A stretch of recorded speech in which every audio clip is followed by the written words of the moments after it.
Quando você clica nessa pasta aqui, seleção, aí a gente fez aqui as pastinhas pelas fases. São 8 fases o processo de seleção, ó.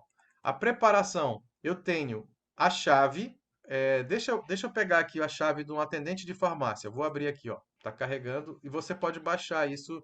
Você baixa isso para o seu computador. Vai baixando exatamente das pastinhas. Está vendo aqui? Eu estou vendo no Google Drive que a gente mandou o link ontem, ó. O que que é chave? É aquela sigla para conhecimento, habilidade, atitude, valores e emoções do candidato. O que que acontece? Num processo de seleção normal, quando ele não é estruturado, a gente dá muito valor para conhecimento e habilidade.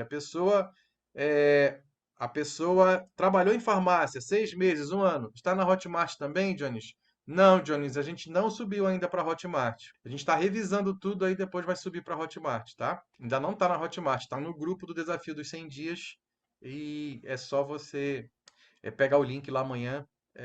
Nós mandamos ontem, na verdade. É só você entrar lá, tá o link para esse drive para você baixar. Então, olha só, conhecimento, quando nós não temos um processo estruturado, a gente vai dar um peso maior para conhecimento e habilidade. E o mais importante é a atitude. E aqui, esse a gente identificou para quem trabalha em farmácia, como atendente de farmácia.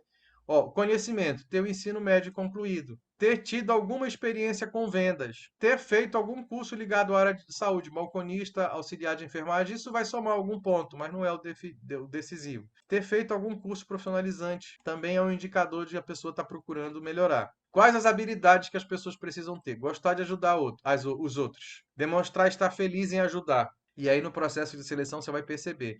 Por isso que é tão bom, se nós formos a algum lugar na nossa cidade e o atendente lá da lanchonete, a operadora de caixa do supermercado, um funcionário que a gente vê em ação, trabalhando, que ele demonstra que ele está feliz em ajudar, que ele faz mais do que ele recebe, é um indicador de você convidar ele para a farmácia. Gostar de aprender, ter feito mais de um curso profissionalizante, ter prática em programas como Word e Excel, mas isso aqui a pessoa aprende, né? Ser atento a detalhes. Isso aí você vai vendo no processo de seleção. Atitude, aqui já pesa mais. Gostar de ajudar, ter trabalhado ou estagiado durante o ensino médio, ser organizado e disciplinado, desejar verdadeiramente crescer, estar disposto a pagar o preço em compromisso, disciplina e esforço para alcançar seus objetivos, ter tido alguma conquista que precisou de algum sacrifício e esforço pessoal, ser ambivertido.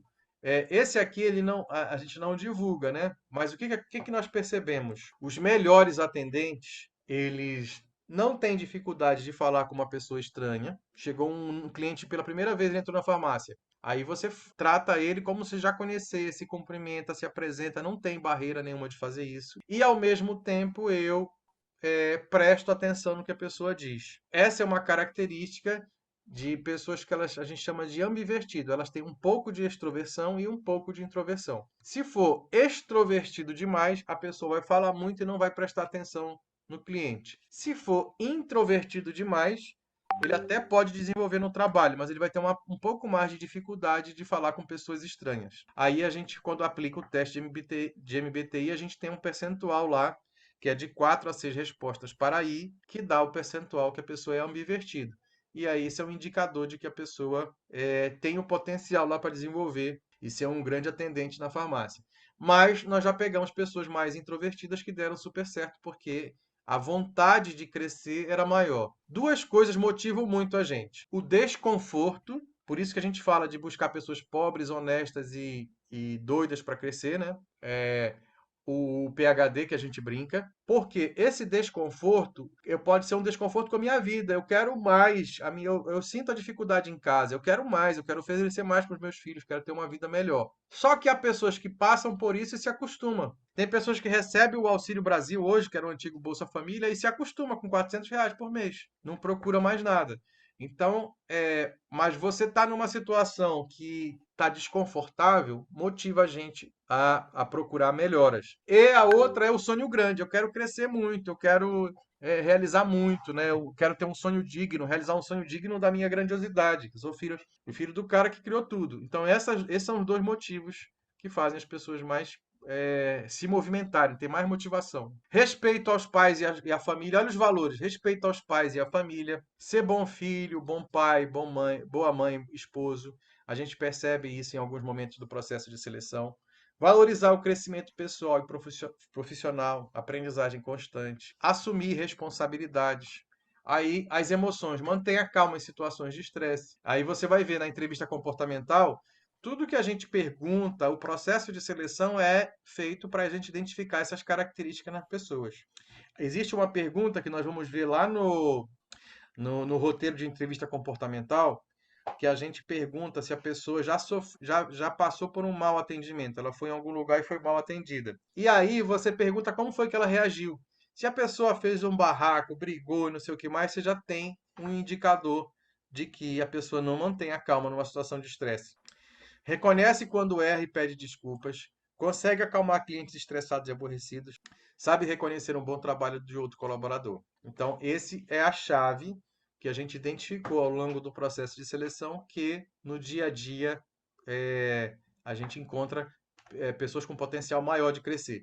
Se você tiver mais algum detalhe, você pode colocar aqui. Por exemplo, nós fizemos processo de seleção para a Vivo, trabalhar com telemarketing por vários anos, vários processos de seleções. E nós identificamos um perfil que era mulheres com filhos pequenos que o marido não ajudava em casa. Elas davam melhor no processo de seleção. Porque essas mulheres, elas não eram selecionadas em outros processos. Ah, tem filho pequeno, se o filho adoecer não vai vir trabalhar. Então, elas, no processo de seleção normal, elas eram descartadas. E quando o marido não ajudava em casa, elas mesmas tinham que ir atrás. E como ligação para oferecer plano, pacote da Vivo, se houve muitos nãos durante o dia, você tem que ter uma casca grossa, né? Você tem que ter um motivo muito forte para você continuar.